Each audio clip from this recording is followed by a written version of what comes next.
রান্না প্রায় শেষের দিকে আর কিছু জিনিসপত্র আমি ঘরে নিচ্ছি। ঘরে নিতে নিতে আপনাদের প্রশ্নের উত্তর দিব। আসসালামু আলাইকুম আপু, আপনি আর আপনার বাবা আলাদা রান্না করে খান? আমি এখানে কি বাবার সঙ্গেই থাকে কিনা বা আমার ফ্যামিলির অন্য কেউ আছে কিনা এই বাড়িতে? বড় বাড়ি, কিন্তু এখানে কি কেউই থাকে না?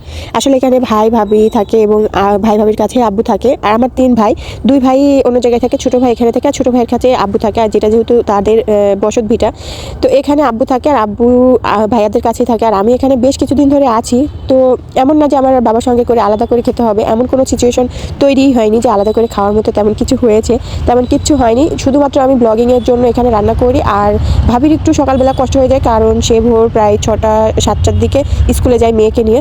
তো আমি যেহেতু এখানে আছি, তার কেন এত কষ্ট করে রান্না করে রেখে যেতে হবে? তারা খেয়ে যায় না।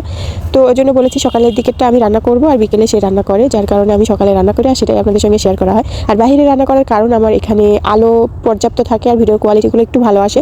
দ্যাটস ওয়াই আমি এখানে রান্না করি। তো দেখা হচ্ছে নেক্সট ব্লগে। আল্লাহ হাফেজ।